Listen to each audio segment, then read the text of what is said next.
Sorry, Jesus.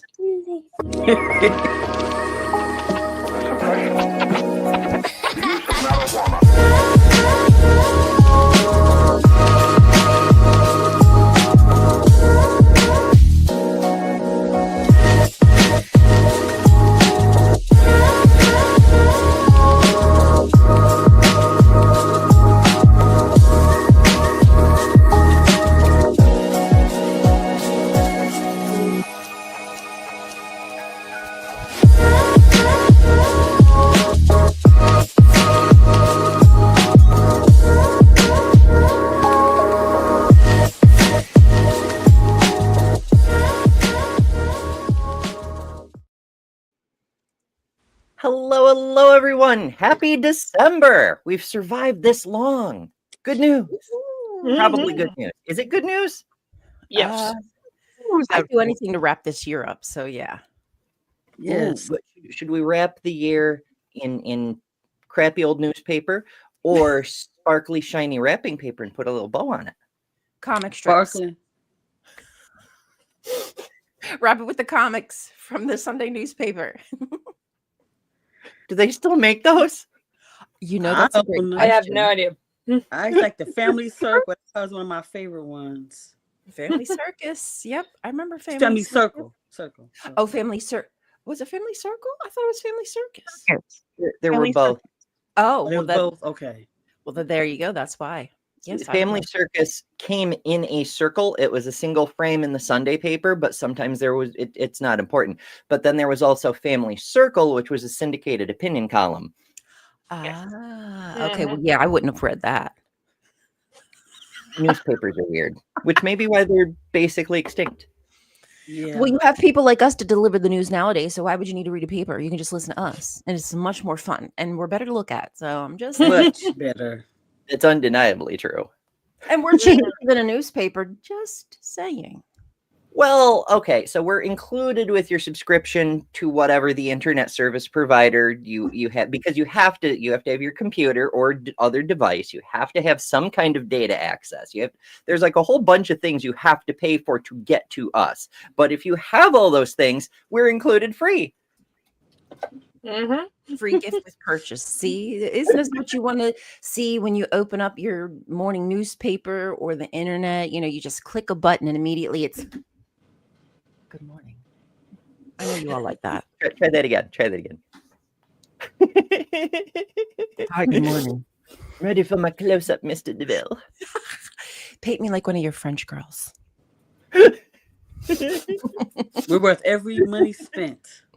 Exactly. Every penny spent. Well, good to see everybody. How have you been? How was your weekend? I missed everybody. I wasn't around too much because I was digging in the dirt and trash and stuff in my house. Well, you know, that's fair. We had turkey dressing and all that good stuff. We had our Friendsgiving Saturday. We went to the Mexican restaurant. It's called Local Bar, and then we went to the burlesque show. But only 3 of us went to the burlesque show. And it was kind of bad because it was kind of bad. But when it first started, it wasn't that bad. It eventually got worse at the end of the night. People was like, well, it might snow, so we don't want to come. Wait, so it was bad outside? Or it was snowing, yeah. Well, okay. I was thinking it was bad inside. When it first happened, it snowed yet. And it snowed once we got the thing started. When it started snowing, it was almost done. Started snowing real bad, but it wasn't as bad as what people said it was gonna be to me. Well, that's good. But people, when they see snow, they get scared, whatever. And they start driving like Looney Tunes, like pumping their brakes all the time and 5 miles per hour, or they're in a huge truck and they're going like freaking 50 when it's a 35. Like I don't know what they want. It's either or. But we had fun. No. There was only 3 of us who went to the burlesque show. We had fun. Down here, the moment there is even a hint of ice anywhere, nobody's driving. Like that's different though, because that's different. Hey, Mark, that's different. In Ontario, where we get a ton of snow, people forget how to drive with the first snowfall. It's literally true in Texas. When I was an over-the-road driver, I was driving on I-10 near El Paso, and Bree, I don't think Bree got to experience a winter in El Paso. One snowflake, literally one, and they shut down the highway for 3 days. Now, granted, during those 3 days, more than one snowflake showed up, but details, they closed the highway because of one snowflake, and it was still only a dusting, even at its worst. Yeah, my daughter was like, she hope it snows again, so that she's a teacher, so that she's able to miss work. They cancel school, and I said, "Well, dang, what about me? They don't cancel my job if it snows. I got to come to work regardless." And she was like, "Sucks to be you then." It's just that's not fair. That's not fair. That's one of the downsides of remote jobs. Is no matter how bad the weather gets, you don't have to commute, so you have no excuse. I mean, I'll still take being able to work where my sandwiches are, but still. Did anybody else do anything for this? Like, I don't celebrate the holiday, but it's a day off. You know, most people have a day off. Did anybody do anything else with family? Or we nearly had a huge fiasco on Thanksgiving. Hot due dog. to everybody's favorite dog. We're sitting there around the table eating, and I see my grandson's on the other side, and he's going, looking around my mom. Couldn't find out, Kip's sitting there with her nose about this far away from the ham. That's what you get for having ham on Turkey Day. To grab it. She's trying to enforce the religious laws. Turkey Day is for turkey, damn it. My dog's an atheist. How dare you have ham? This is a travesty. It's blasphemous. Did anybody else do anything? I ripped up flooring. Oh, that sounds fun. The little spiky things that have to go around the outskirts. Oh, the tack strips. The carpet is. Yeah. Yes. And I punched myself while I was doing it. So that was fun. Ow. Well, you're not supposed to do that, Jess. I didn't know if you knew that. I didn't, but now I've learned. Oh, good. Okay. Well, now you know. Lesson learned. Yeah. Life lesson. No. I got to play D&D with this. That lady? Yeah, that lady over there. I forgot about Friday night. Oh, damn it. I feel so bad. Every freaking Friday, I tell myself, remember that tonight they're going to be playing games and doing stuff on the server. Oh, yeah. Man. So if anybody got together this week. Oh, yeah. We was on a Dr. Ben's channel. Me and you used to be able to play a game together. That's right. There's more games than ever in the atheosphere. There's the damn server does a thing. Dr. Ben does a thing. And then, you know, on the weekend, Jess was just talking about we've begun a new reign of terror in a mysterious land. With Mark and Austin, and yeah, it's literally an adventure. That's what they're for. But like we just started. We don't know what's happening yet. It's fine. What's happening? That's what I ask every morning. I do the rip out of bed, and I'm like, what is happening? I listen for the sound of darkness. Honestly, with the way the news is, you have to. I wake up every morning. I'm like, okay, we're still here. I don't see ice outside. Okay, so that's good. All right, the sun's still in the sky. Who got bombed last night? Was it a boat? Was it a country? Was it a city? Was it civilians? You know, that's my morning. Good to be alive. Well, that kind of leads us to today's topic, because you may be thinking it's about one thing, but it's actually about something else. It's a little bit of a bait and switch. It's a December surprise, you might say, because here in the US, we've been under a terroristic regime for 11 months-ish, give or take. And we've already reached a point where every time something happens, we assume there's a bombing or a shooting or an entire city was just abducted in the night or something. Oh no, that's not how the rest of the world actually works. That's not how things used to work here either. But we live in an insane world now. No, what's been happening is Lord Farquaad from the Middle East. I'm trying to find the fucking page. There it is. Lord Farquaad. Oh, that. He's so. Oh, God. As you know, Netanyahu has been charged with war crimes, but that's not what he's seeking the pardon for. This is from the BBC, and it's fresh yesterday. Because again, in the US, we need international news to get any news because our state media is not telling us what the fuck is going on in the world. Mm-hmm. Can't trust it. I know it seems like we have capitalist media, but not anymore. We don't do that here. So, Israeli Prime Minister Benjamin Netanyahu has asked the country's president, separate person, Isaac Herzog, for a pardon over corruption cases he's been battling. The president's office said Herzog would receive opinions from justice officials before considering the request, which carries with it significant implications. Netanyahu has been standing trial for the past 5 years on charges of bribery, fraud, and breach of trust in connection with 3 separate cases. He, of course, denies all wrongdoing. He said in a video message that he would have preferred to see the process to the end, but national interests demand otherwise. The Israeli opposition says he should admit guilt before seeking a pardon, because you have to actually be a criminal to be pardoned from your crimes, you see, in insane countries. Anyway, earlier this month, U.S. President Donald Trump urged Herzog to fully pardon Netanyahu. Trump, of course, being the same guy who just pardoned a former dictator who smuggled 400 tons of cocaine into the U.S.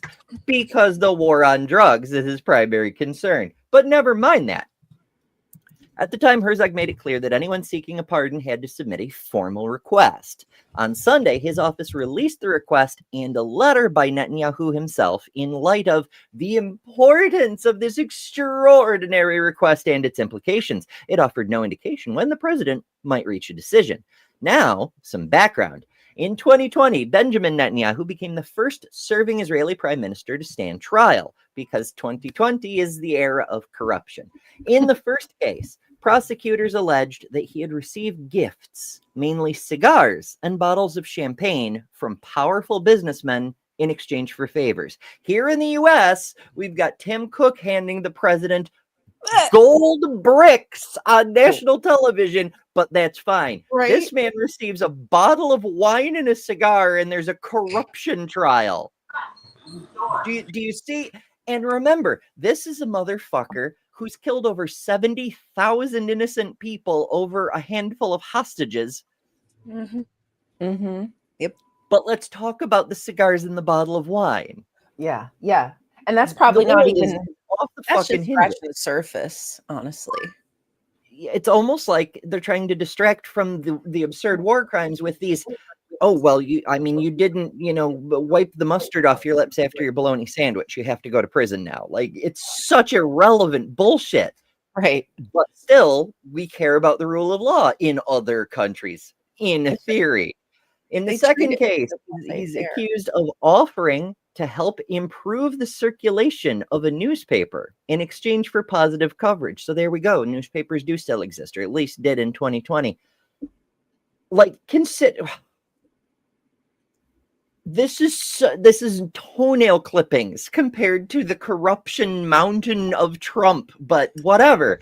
In the third case, prosecutors have alleged that he promoted regulatory decisions favorable to the controlling shareholder of an Israeli telecoms company in exchange for positive coverage by a news website. Like, Trump will not let your news station to exist unless it promises positive coverage of him 24/7. He will sue your news organization for billions of dollars if you do not suck his dick 24/7. Yeah. You have to cower. But okay. Netanyahu pleaded not guilty to all the charges and branded the trial as a witch hunt by political opponents. Bestie, you have committed actual war crimes. They don't need to drum up some extra cases. Holy shit. Right? And Sunday. Go ahead.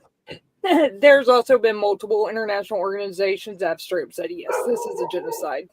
Right. Yeah. And even ones from Israel. Like, it's not Yes. just, you know, like the UN or anything like that. There's also I organizations inside of Israel that have said the same exact thing. don't know a single person in genocidal studies academia that would look at this and be like, no, unless they're like previously biased for some reason. But just about everybody I know is like, yeah, it's a genocide, like hands down. There's no ands, ifs, or buts about it. Nope. Nope. It's oh my goodness. Mark is explaining in chat something that I didn't understand. So because the president is in parliamentary democracies, sorry, it's moving, is largely ceremonial, except that they may have power to remove the PM. So how could anyone explain to me the hierarchy of like Israeli politics? Like, because I thought Netanyahu was the man in charge. Am I incorrect? It varies depending on the specifics of each country's individual constitution. As a general rule, the prime minister is the chief administrator. They administer because they're a minister. That's what they do. And all the other ministers like run agencies and shit. England is slightly weird because their ministers are they're elected officials, and the people who run ministries are also called ministers. So it's England, whatever. The president is the elected head of the legislative body. So that's the person who is in charge of making the laws, whereas the prime minister uses the laws to run things, in theory, in most countries. But again, your constitution may vary.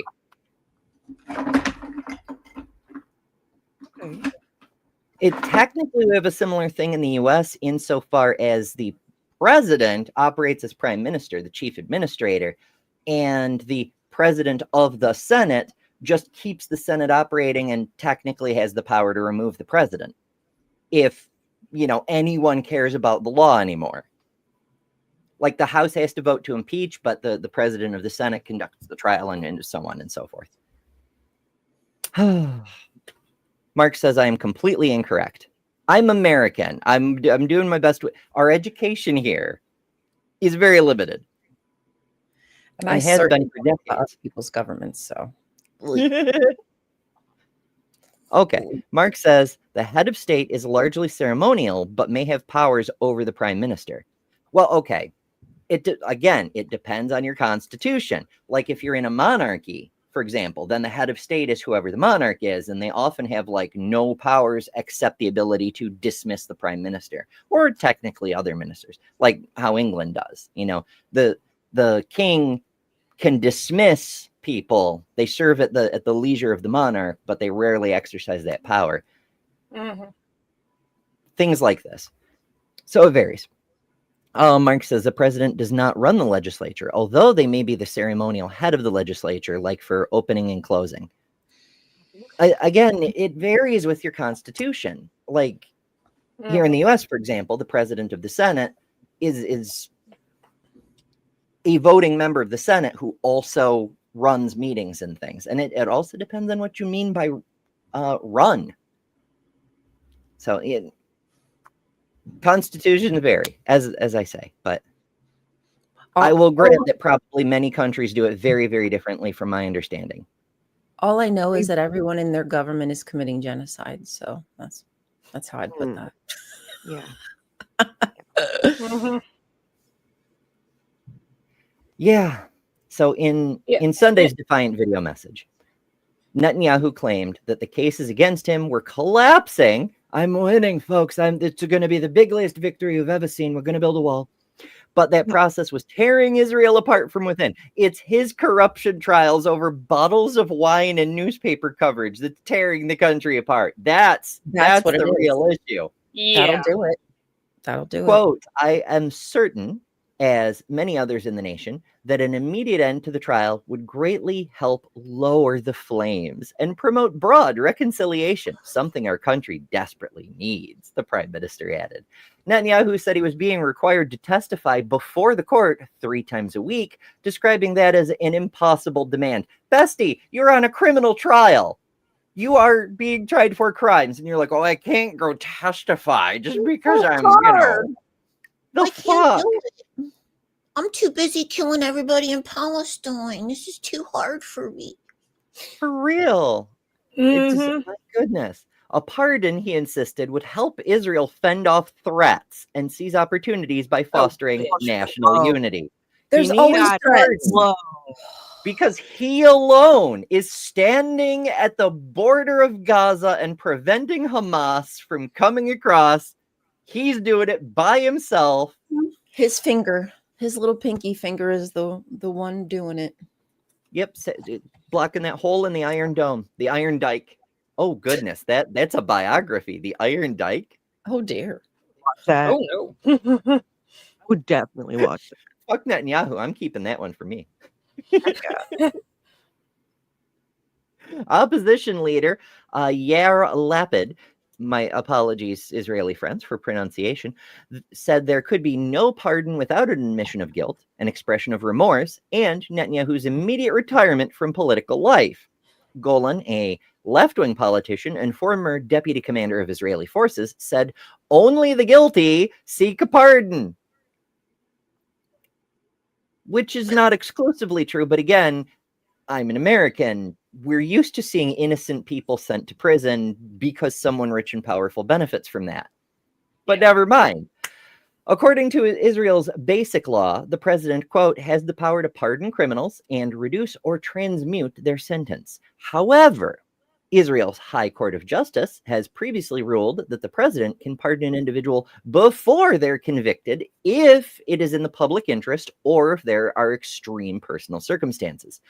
Netanyahu's right-wing Likud party and his supporters have always supported a pardon for their leader. Of course they have, of course. But for many in Israel, especially on the left, it would be seen as another move away from the country's sense of itself as a robust democracy with a strong legal system.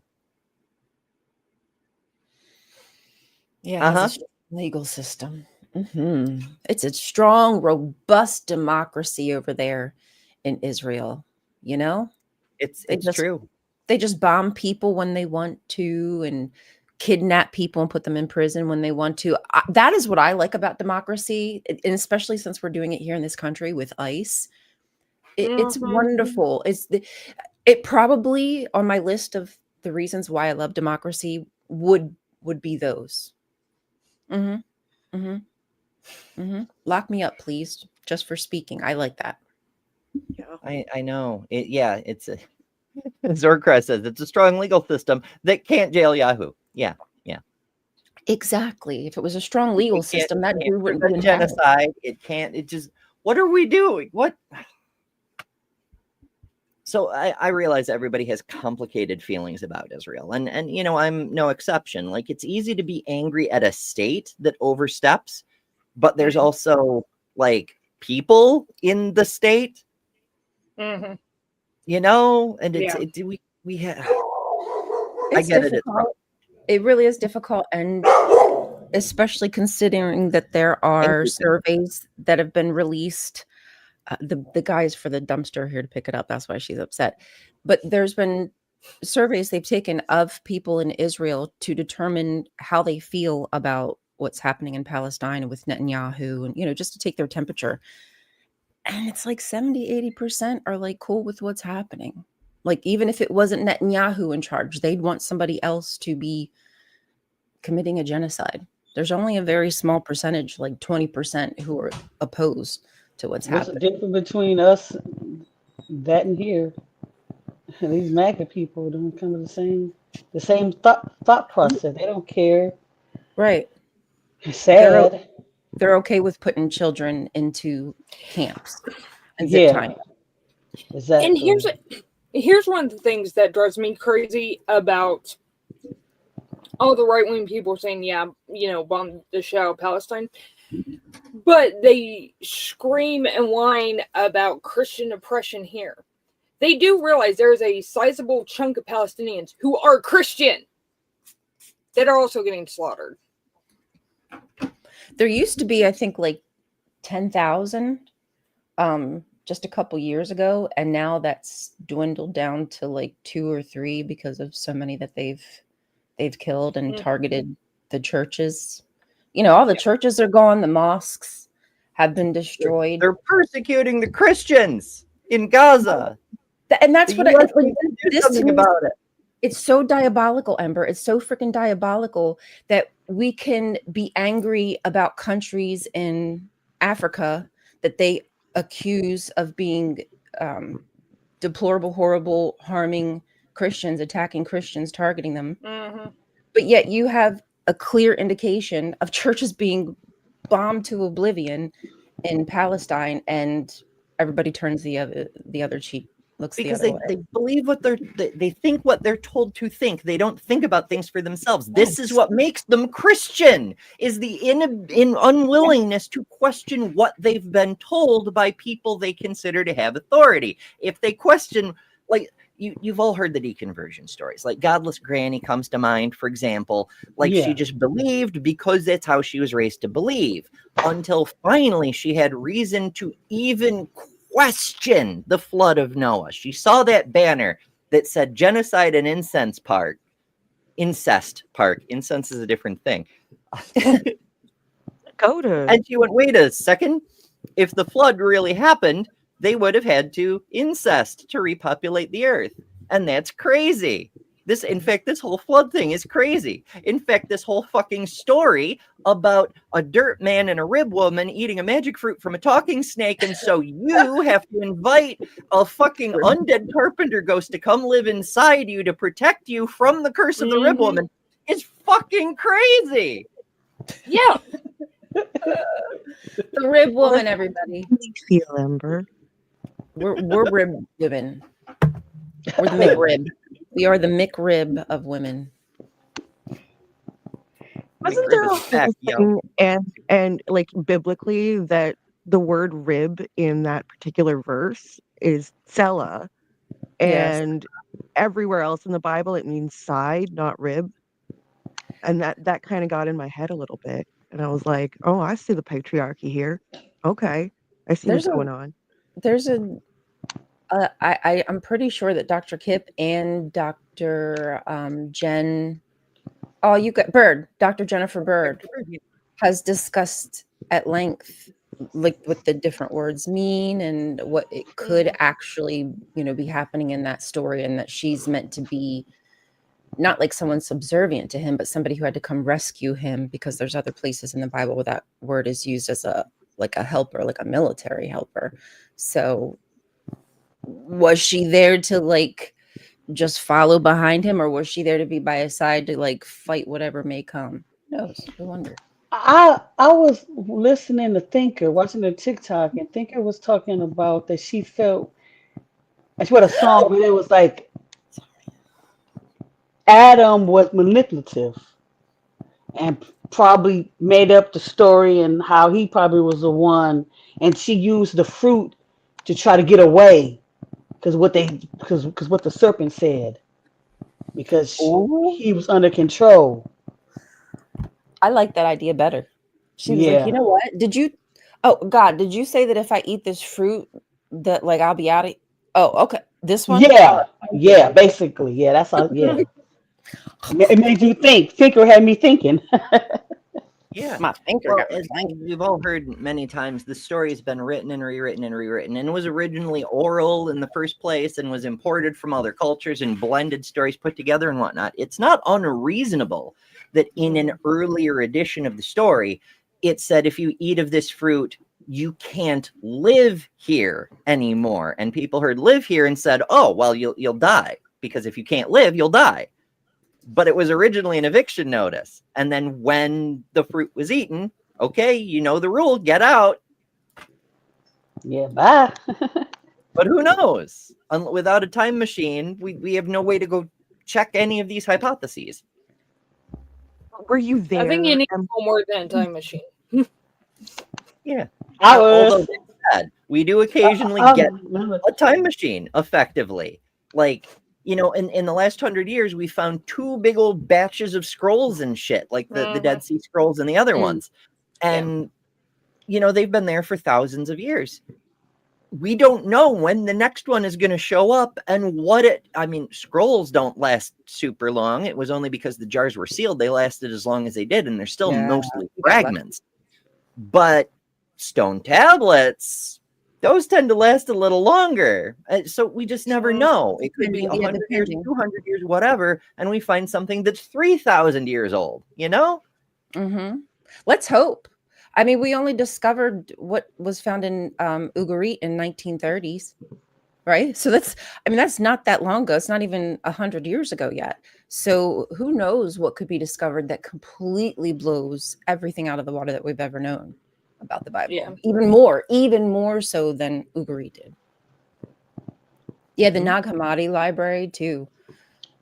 Qumran skulls. I keep hoping we'll find Alexandria. Like so we know where Alexandria was, but the library it was destroyed and burned. But there's some rumors that there was an earthquake that destroyed the first library, and then they rebuilt it, and it was the second library that burned. And if that very unlikely legend turns out to be true, we may find the original library like hidden in a chasm in the earth or something. Probably not. Almost definitely not. But it would be cool if we did. That would be so awesome. But also, it's worth noting, every Alexandria had a library. It wasn't just the one in Egypt. That one just had more books because it was on the Mediterranean, and so it was a center of trade. There was another Alexandria in Turkey that we did still keep the library from into the Byzantine Empire period. And so a lot of the stuff that was in that Library of Alexandria was in the other Alexandria's library too. Not all of it, but a lot. So it isn't as much lost knowledge as you might think. However, we did still have the Dark Ages between then and now, when the church just deleted everything but the Bible from everywhere. Blah. Boo. Boo hiss. Or didn't preserve, it's not just what they copied, it's the fact that there's so much they didn't copy that got lost to time that was very popular, probably even more so popular than a lot of the books that are contained in the canon as it stands, and some that are in there that almost didn't make it, like Revelation. Revelation shouldn't have made it. That thing is fucking crazy sauce. Oh my gosh, every book that's in there isn't in there for theological purity or accuracy of its. It's for political reasons. Everyone was chosen for political reasons. The verses that it contains that can be used to control the people. It's propaganda. Exactly. They had a narrative, and they knew which scriptures would fit their agenda. Yeah, somebody should write a book on that. Yeah. I wonder. God's propaganda. It'd be That could work. It'd be a good punk band too, come to think of it. Actually, I think it makes a better punk band than it does a book. Who would write a book and name it God's Propaganda? I wouldn't. No idea. I wouldn't buy a book named God's. That's silly. That's absolutely just silly talk. I don't see nothing in your hand. Right? Can you see through me? Yes, I can see right through you. I can see right through you. It's an invisibility shield. I mean, that's a lovely looking book. It's a pity that we are legally not allowed to read the title because it's clearly redacted. I'm sure it'd be a fascinating book, though. I'm just waiting for that imaginary book to be audible. Same. I'm like, I've got one credit set aside. I'm waiting for it. Yeah, I know. I have a couple. Keeps fucking around with the Weasel and Nitty on Saturdays and doing whatever they do. Sometimes for me, it's just easier to absorb if I feel like somebody's talking to me. So yeah, listening to audiobooks, I feel like somebody's telling me a story versus me trying to, because sometimes I just can't. I just have to restart. But if I listen, it's just like I'm listening to, you guys talk or YouTube videos. My brain, for whatever reason, tends to listen. I don't know. It's an interesting thing because, like, remember, we've always been storytellers. Written language is a more recent innovation. It's only been around for a few thousand years. That's not enough time for evolution to catch up, and even then, storytelling has had a head start that I think is insurmountable. Oral traditions. We love Well, oral. That wasn't the oral kind of tradition I was talking about, but I mean, if you want to go there. No, but oral traditions, not the sexual ones, but storytelling, it's what we did. End of a long day, sit around the fire, tell your family stories. Have you and- read this thing? It is full I wouldn't be of telling all kinds of problem. sexual I wouldn't tell those traditions and- stories. I wouldn't be telling those stories. maybe like I would, like, Samson isn't horrible. It's not great, but Samson isn't horrible. I think that would be a cool story that you could pass along. There's some other ones in there that are pretty mild. Some of the moral of other ones. is never cut your hair. That is an important lesson. I made that mistake once when I joined the Navy, and I'm still working on growing it back all these years later. Now, granted, there's more story in between, but the point is, don't do it. Don't do it. Yeah, like Lot and his daughters definitely wouldn't be. That should not have gone in there. That would be embarrassing.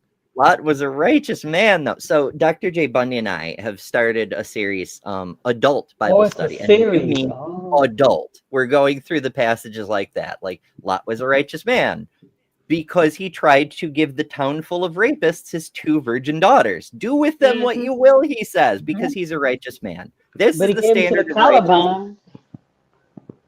Taliban. Yeah.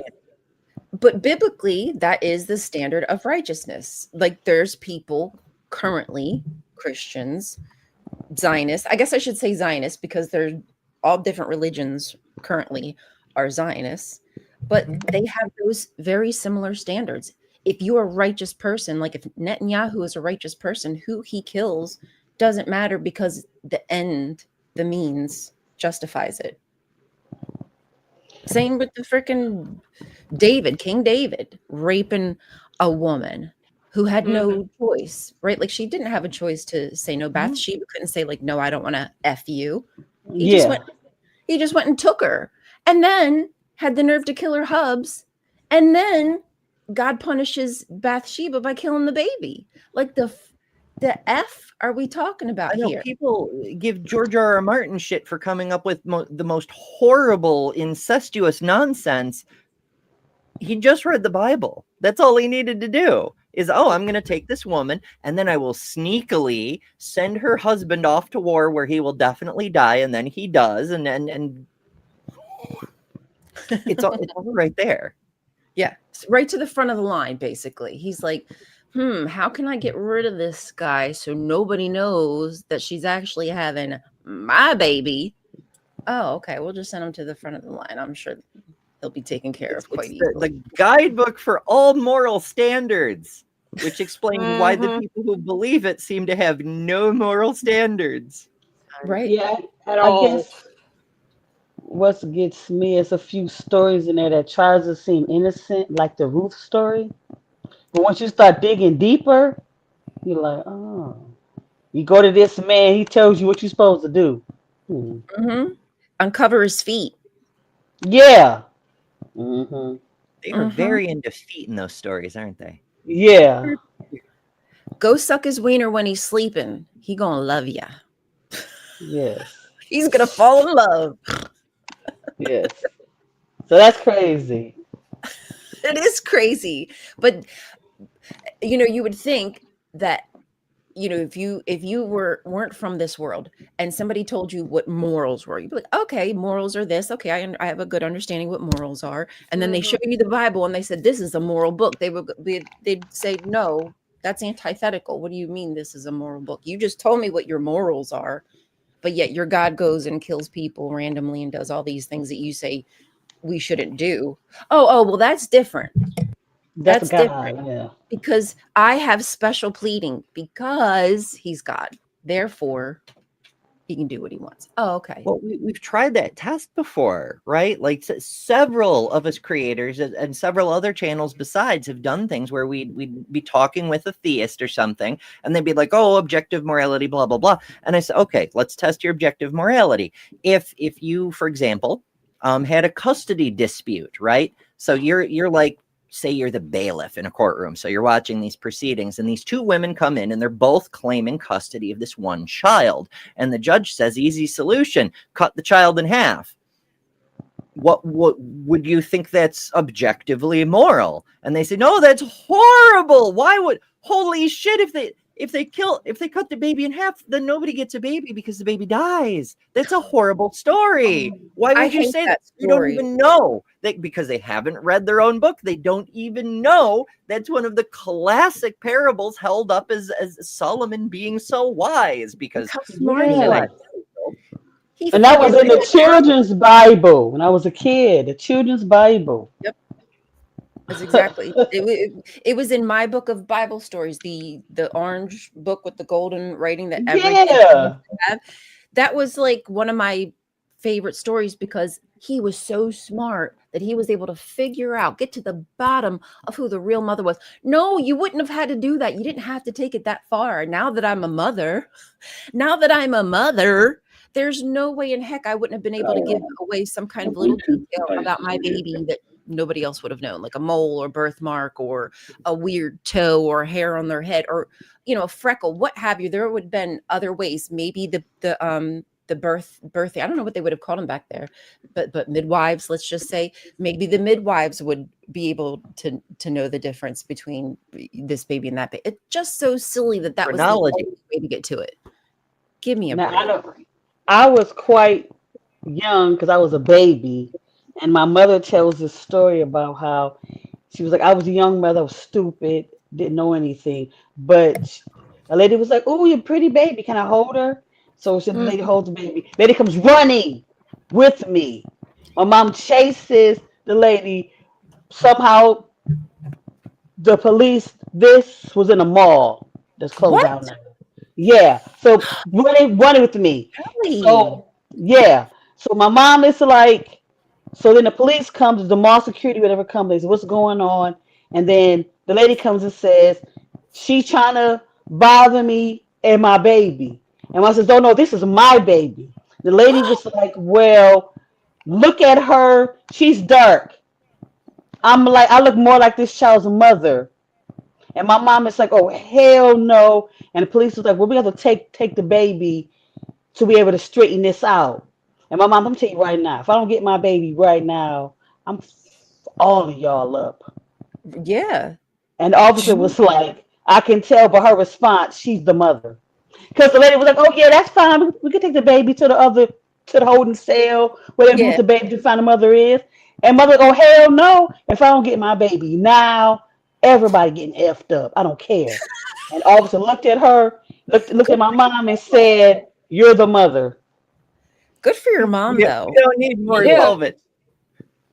But yeah. So kind of like the David story, but not quite, not as violent one. And I do understand that to some extent he could have got a rouse out of them by saying, like, let's pretend, you know, between me and you, guardsman who's holding the baby right now with a big old sword in his hand, between you and me, I'm going to pretend that that's how we're going to solve this problem. And but I don't think that anything, obviously the story's fake, but I don't even think that this douche canoe would have even thought in his head to say, hey, let me get guardsmen in on this deal, because God forbid, like, I turn my back and homie just goes wop bop a loo bop and the head flops off, you know? So I'm sorry. That was kind of sorry. And then you shake it all about, do the hokey pokey and turn yourself around. That's what But I just don't think that he would have even had common sense to tell the guard and something bad like, or would have dropped the baby.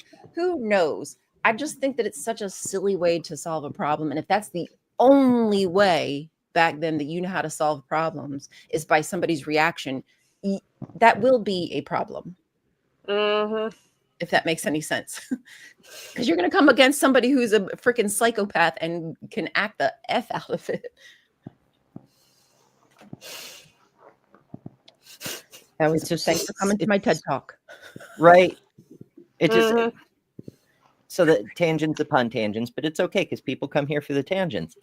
Guide to Morality. This is where we got started here.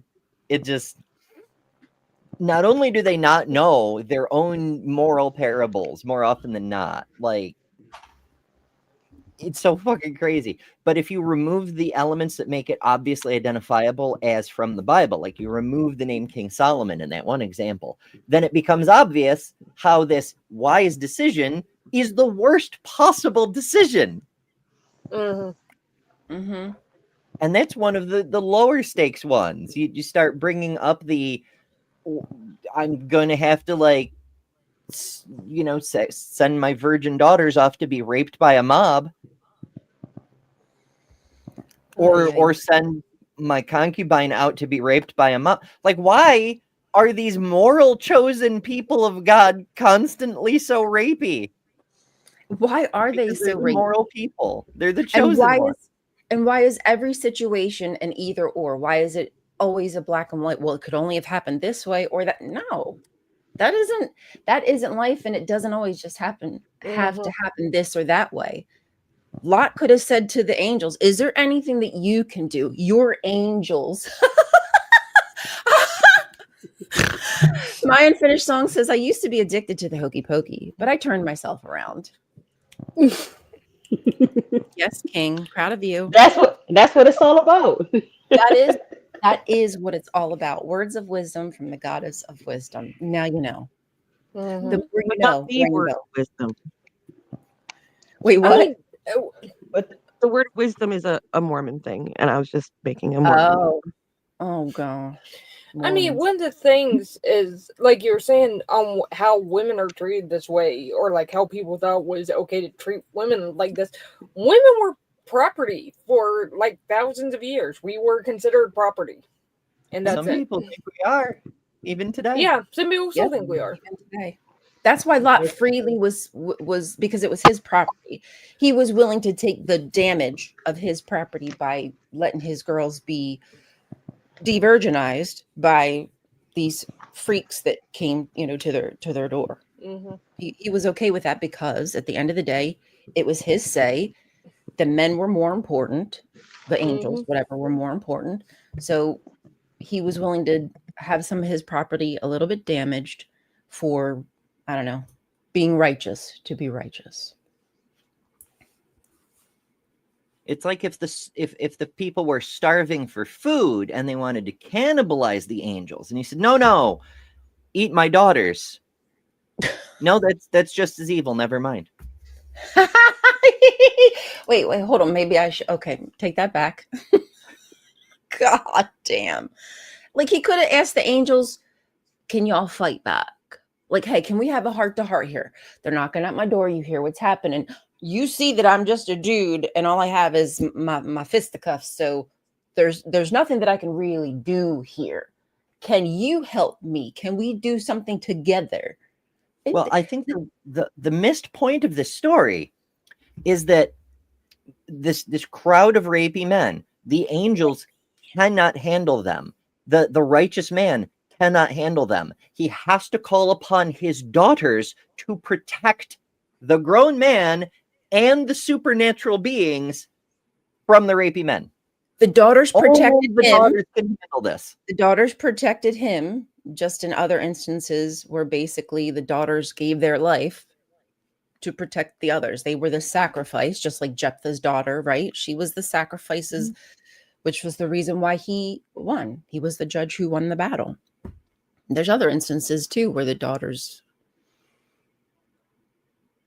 if I thought about it long enough, I probably could tell you, but I haven't thought long enough about it. But that's weird. I hadn't thought about it that way. But they basically gave their lives as protection for the men. Oh, But Sarah. No, well, remember the concubine was damn near dead. Oh, and the other one, the other story, she did die. And the other story, they did die, and they chopped her up and put her in different places. Because it was like so that all the 13 tribes would have a slice of whore. Oh, so for gross, some reason. Man. There's a moral point to it, I guess. Yeah, but the Quran is terrible, or other books are terrible, bro. There's tons of stuff in the Bible that we can point to that is just as horrific. The problem is where you're placing your morality. The Bible would be fine in and of itself. It was just an old storybook that people use like for something to do traditionally. The only Unfortunately, we take it so problem, literally. Say again. I'm the sorry, only, Kelly. the only problem with Lot's wife is that his wife looked back. That's the only thing wrong with the story. Only What thing a wrong. stupid, Everything else was okay. The everything. She looked back. That was yeah, what was wrong in the whole story. such an absolutely ridiculous thing to be so pissed off about that you have to take a life because they look back. You as a Just God ignorant would follow know in their instructions. heart. Yeah, you in their heart would know in their heart if they're good or bad people. Why would you make a decision on whether or not they should live or die on such a simple, stupid little thing when their life experiences should tell you whether or not they're good or bad people? So Yeah. absolutely freaking ridiculous. I 'Cause I'm want to like, know who looked back to verify that she did turn into salt when she looked back. Ooh, gotcha, woo! gotcha, bitch. Because Gotcha. How would we ever Mm. know? How do we know that's what I'm happened? like, how many times we driving down the road and there's an accident, we look back and see what's going on. Is everybody Rubberneck. okay? Or a fight or something happens, and we in school and we ran to see the fight. It's like a train wreck. You can't turn your eyes away.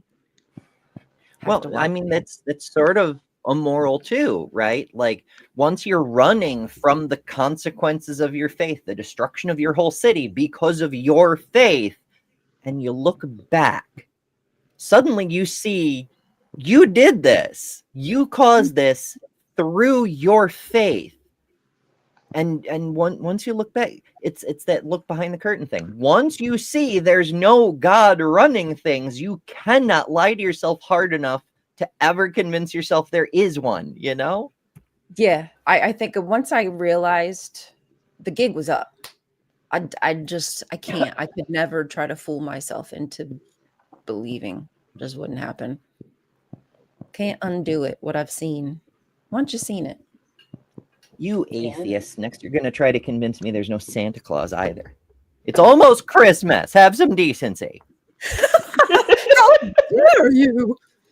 Good morning. And good morning to everybody we haven't said hi to yet today. It's good to see you. Happy Monday. We hope you had a nice weekend. And if you got to see your family, that it was enjoyable. Did anybody have anything crazy happen? Any arguments? I'd love to know because I'm I'm new. glad I did not have that kind of. I did not have that kind of day. Good.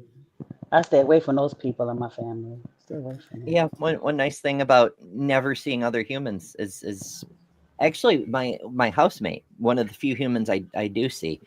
He was being like extra polite. We had a light snow here, and because there's 4 people with cars in a driveway that's 2 cars wide, he found himself blocked in on Sunday morning when he had to go to work.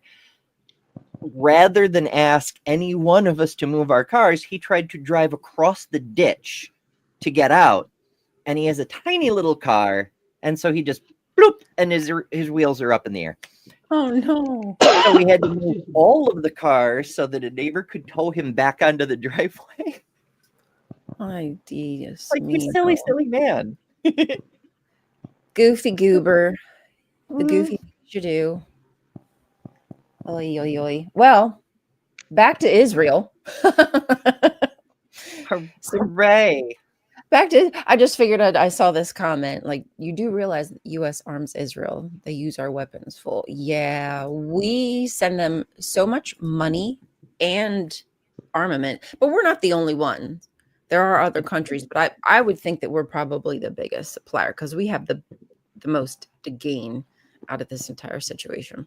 What do we gain exactly? I've been wondering this for a while. I know the evangelicals have their religious beliefs about prophecies and accelerating the end times and all this bullshit. But like, what do we tangibly gain from having constant war?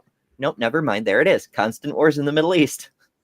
Money, right? Exactly. All of the warmongers, they are profiting hand over fist. We know that Jared Kushner and Donald Trump, they already have plans over there to sell land and build hotels and have beachfront property. So, I mean, it's not for us. It's not our benefit. We're also losing out in this deal because we're losing our money in healthcare, but they're going to make a huge profit off of stealing Lebanon, Gaza. I'm sure they'll take parts of Jordan now. They're going to go down into Egypt.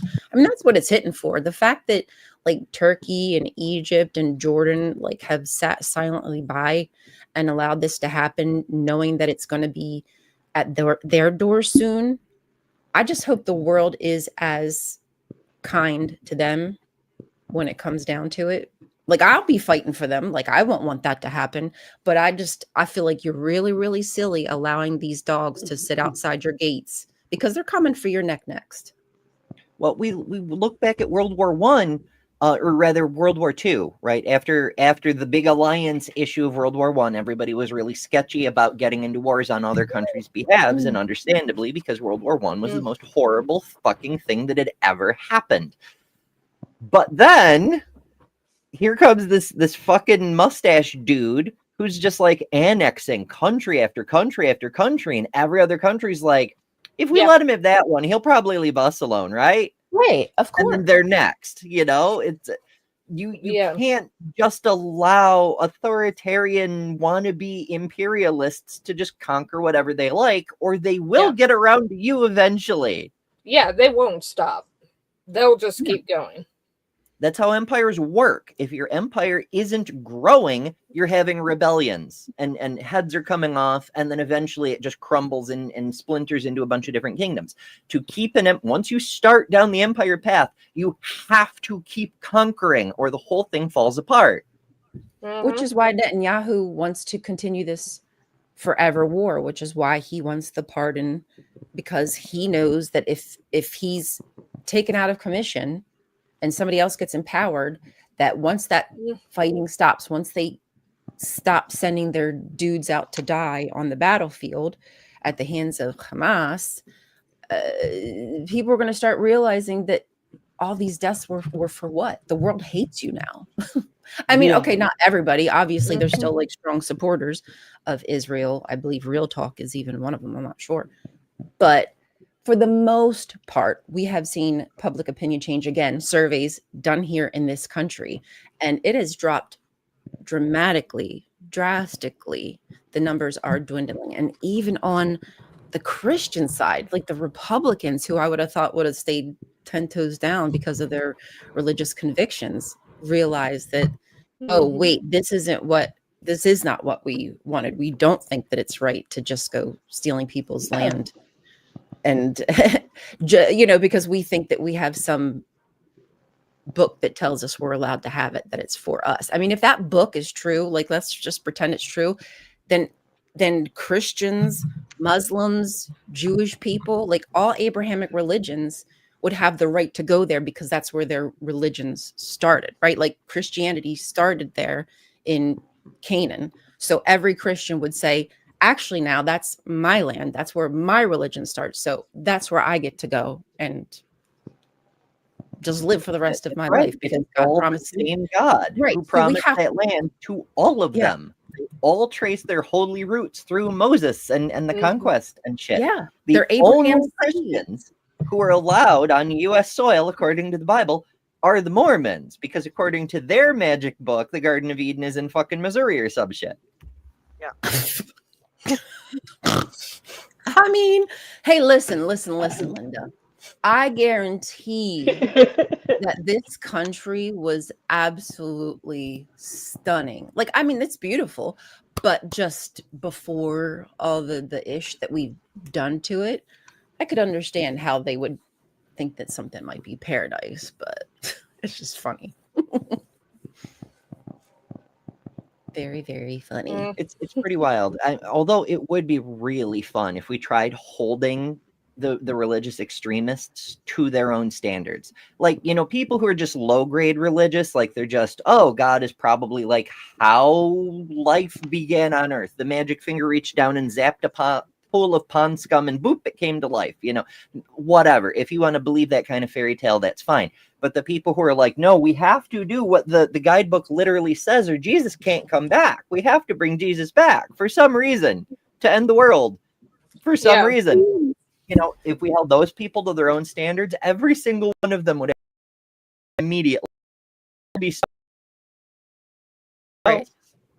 And again, it's that black and white thinking. This is how it has to happen. Like God couldn't fix the world any way else other than, again, sending his son. So like, how many times does Jesus have to come back? Are you sure this will be the last one? I don't know. I'm starting to have doubts. You might end up coming up with another reason for why he needs to come back again, or there might be a whole new son that has to come back to fix maybe what Jesus didn't get the first time. Or I just don't get the gymnastics hurt my brain. This poor guy, like, not only did he have to die horribly because that's the perfect plan, but he's already been back here 3 times at least, right? Like, he was born in 4 BCE and 6 CE, so he was born again, apparently. But also, after he was executed, the resurrection is literally the second coming. He came back. The second coming already happened, if the story is true. So how many times does this... He's like the dad driving at the front of the car. Don't make me stop this car and come back there. You will not like it if I have to come back there. Oh, Jesus. We don't need you to come back, Jesus. Your dad's a god. I'm sure he can fix it from up there. It's cool. I know, you've got the magic powers. You're all powerful, but you can't do it any other way. Right. For some reason. And by the sword. Like we're in the 2030s and God's still in the 1000 BCE. He's in the first millennia BCE. Like, come on, bruh. You got to get up to date. I don't know what you're going to do with that sword. I don't think that your shield's going to stop a bullet. Okay? Some C4. That armor ain't cutting it. I don't know what you're doing, Brusky. Let me see if I can find a clip, because there's a hypothesis about why we haven't seen God in a very long time, but I don't want to spoil it. If I can find the clip. I think it's technology. I think, before it was wheels and iron that upset God, like chariots. He didn't like that technology. And when he saw guns, he was like, oh, never mind. I can't come back here. I'm just going to start over in a different galaxy. So peace. That's what Yahweh did. Yahweebs believe that his son's coming back, but they're elsewhere. Okay, I found it. This is making sure that it's actually screen sharing. This is Jaden Animation's hypothesis for why Jesus hasn't come back. Have emerged from an egg in a place where there was nothing. Then it shaped the world. Yeah, and the lions would destroy it. You can't just say God you isn't can't as just say powerful that. The people killed Jesus, Schlatt. I cannot believe you just said that. He got crucified. You're bringing up the crucifixion of Jesus Christ in a debate about. You think God is this? Oh, no one can kill God. What happened to him? What happened to him 3 days later? He ran away like a little bitch. He came back to life. He ran away back up to God. Wham, wham. I couldn't fight the human. They sent floods. They sent pestilence. They sent locusts. Well, we're still here. Where's God? You can fuck up every human if you're a god. If you're Where's God, Schlatt? The humans are here. Where's God? He's still scared. He's not scared. God is not scared. Yes. You should be scared of God. He's coming back soon. You ever heard of the rapture? Define the rapture. It's when God is going to come back and judge the living and the dead. When's he coming back? Some people say soon. How long have they been saying soon? Thousands of years, maybe. I don't know. It's been, Earth has been around for a while. Well, the lions are only. And then they go back to discussing Pokemon. But like, Oh my god! I think he's right. He's still scared because the last time he came here, we killed his ass, and the humans are still here. Yeah, why did he run away? Like, why did he not stick around when he came back just to kind of really show people, not just a couple people, not just a handful of people, like show everybody in the town, like, oh, you didn't think I was the son of God? Gotcha, bitch. He ran away like a little scaredy pie. What I He was don't worried get what is the humans would do next. Yeah. he's They're like, well, supposed they to be crucified me last time, omnipresent. so what's next? He's supposed to be omnipresent and knows how everything's supposed to go and everything's supposed to be.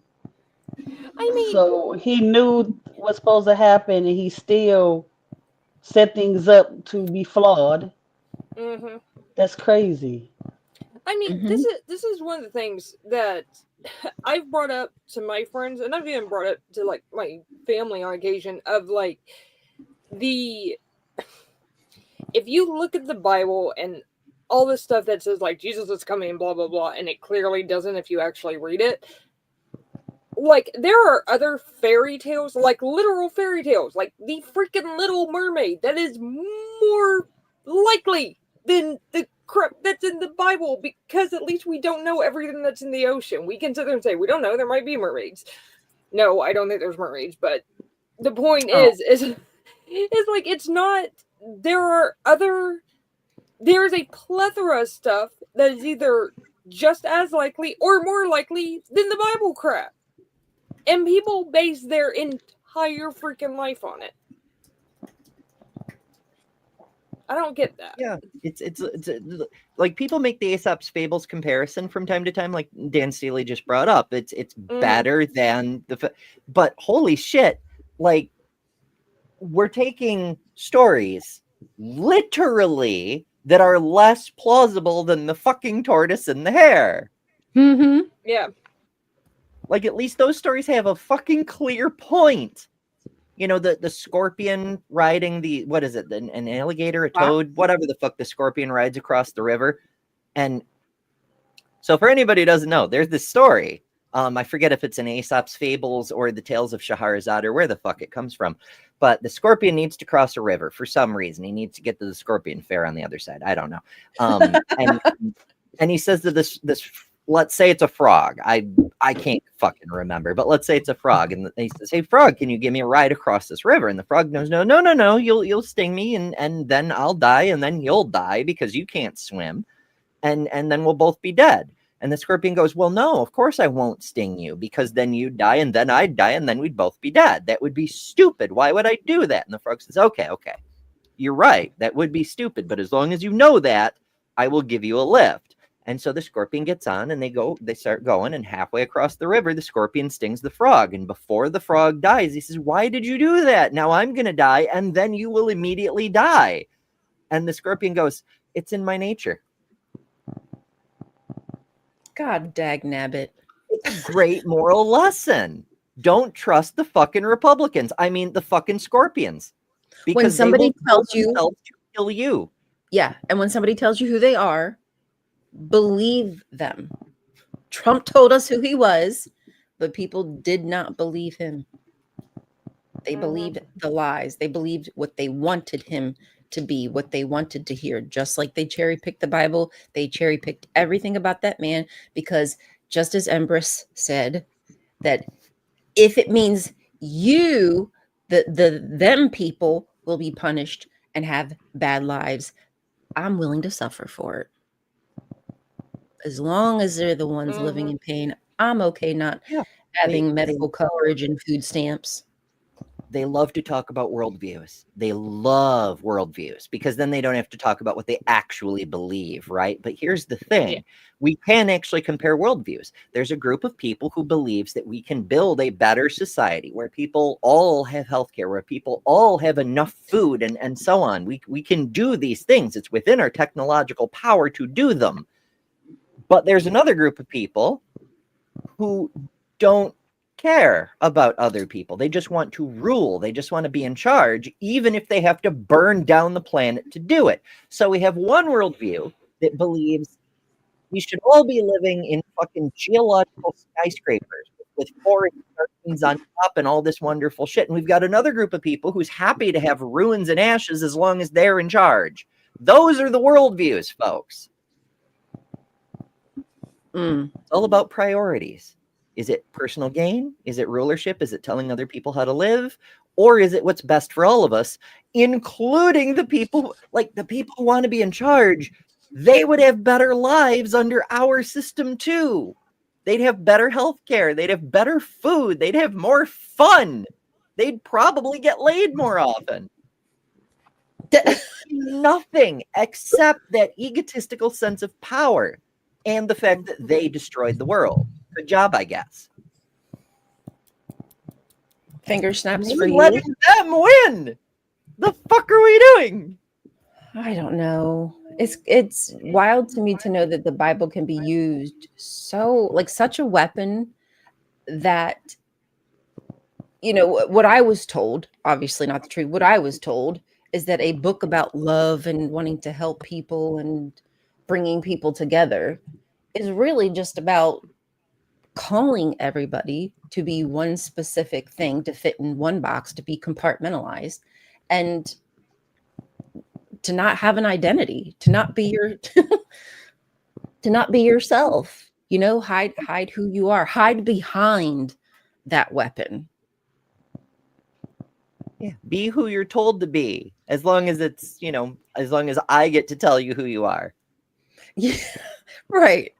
100%. As long as you stay home and are making sandwiches and having babies, then you can do whatever you want. I mean, those first two things sound okay mostly. I do love to travel, but I could deal with staying home and making sandwiches. Yes, I do love as a a moral sandwich. duty. Depends on the kind of sandwiches. See, sandwiches, that's another great example. That's the power of humanity, right? Because one ancient person came up with bread, and then the idea spread and people came up with their own takes on it, and eventually it mutated to the point where we have like loaves of bread we can cut into these handy slices. And then somebody else was like, oh, look at this butcher shop, we're losing so much edible meat. If we just figure out a different way to process it and package it, we can make use of it. And they invented fucking sausages, and sausages mutated and became all different kinds. And now we have bologna, and we have like compressed turkey and all sorts of things. And so we can slice that too. And then some other motherfucker was like, ooh, what if I take this wild mustard and I cultivate it and I produce different plants with it, and they spread in different versions and whatever, and we get modern mustard. And now you can grind it up and make this paste that you can spread on the sliced meat, on the sliced bread. And then somebody else is figuring out we can round up cattle. We can keep them together in fenced off pastures so they don't wander off. And also, not only are they good for meat, but they produce milk. And if we do stuff to the milk, we can produce cheese. And the cheeses came in different varieties and flavors and types and whatnot, specific to different groups, because diversity is fucking wonderful. That's what humans do best. And we can slice that too. And now we can slice that and put that on these stacks of bread and sauces and sliced meats and so forth. And then somebody else had a vegetable garden, and they're like, you know, I can just slice these too. And now we have the whole fucking sandwich. It's an achievement across all of human history, the culmination of our ancestors' greatest technologies in the ultimate snack. That's the destiny of humanity. You know, it's a finger food. It's just it's so easy. You know, Thanks you don't a lot. You for don't that even need a sandwich. plate. And if you're desperate, you know, if you're even desperate, you don't even need a plate. You just hold this beautiful little enclosed meat with delectable crunchiness inside of it, and it's yours to keep. I just love the Speaking of sandwich. that, I was hungry yesterday, and I was like, I don't really need leftovers.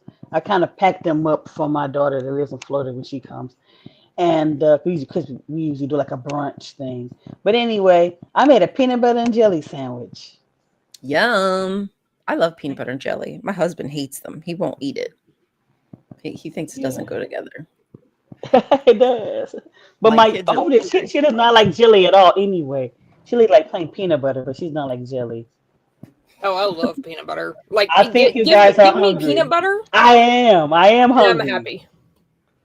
And I am absolutely happy. We had a panic when my youngest one was 3. We thought he was allergic to peanuts.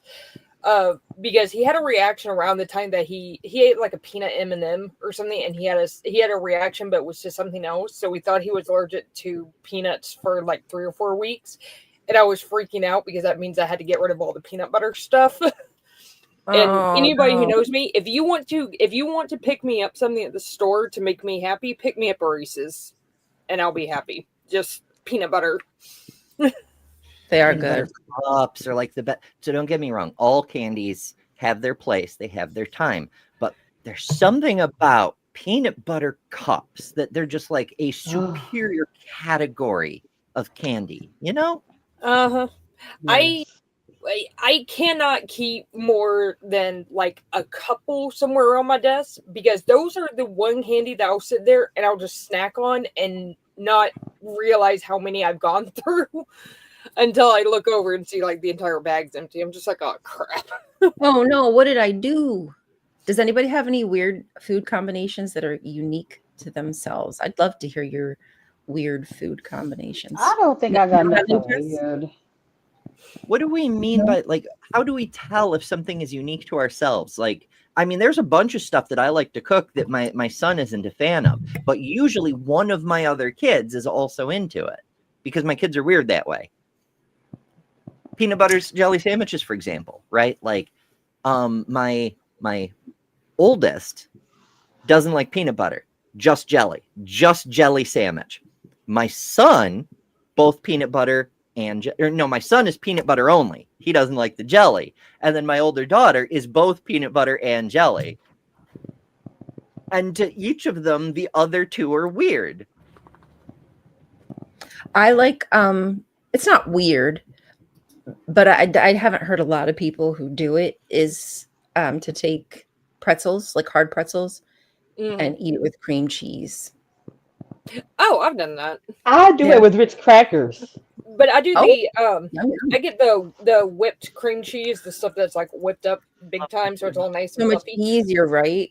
Because otherwise your pretzels will like break as you're trying, depending on what kind of pretzel you're using.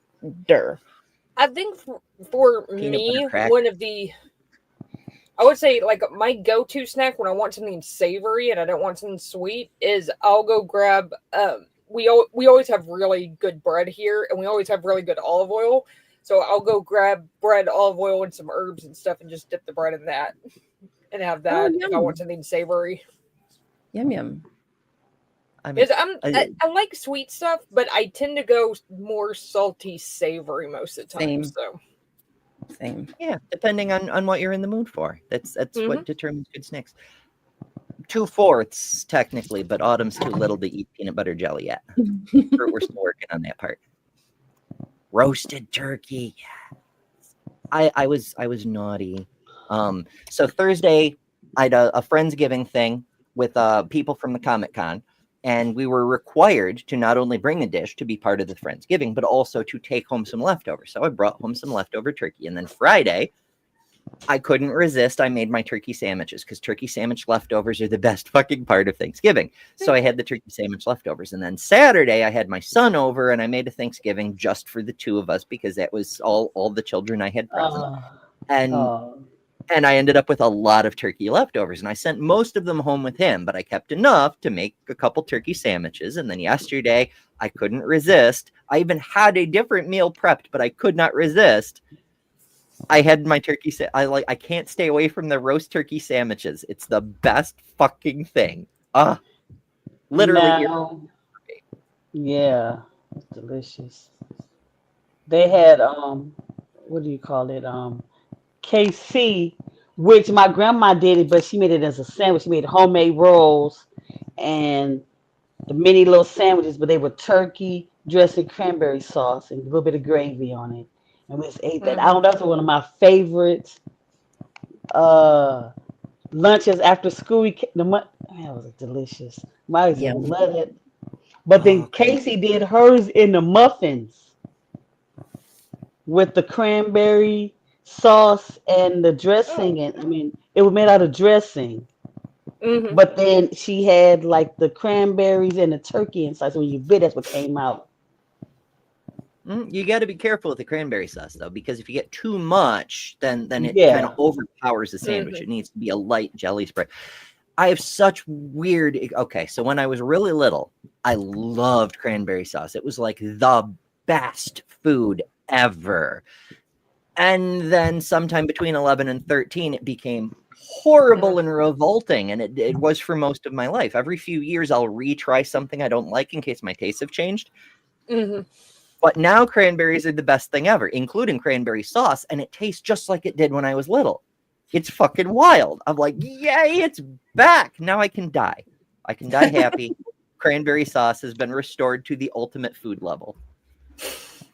I am actually going to pop, guys. I've got an appointment I've got to run to, so I appreciate Right. coming. We'll see everybody later. Thanks for joining us. Love you. Everybody remember, subscribe to How to Rule an Asteroid. All of our links are in the description on at least half of these broadcasts. Somewhere you will find it. All you got to do is look and you will find. Seek and ye shall find.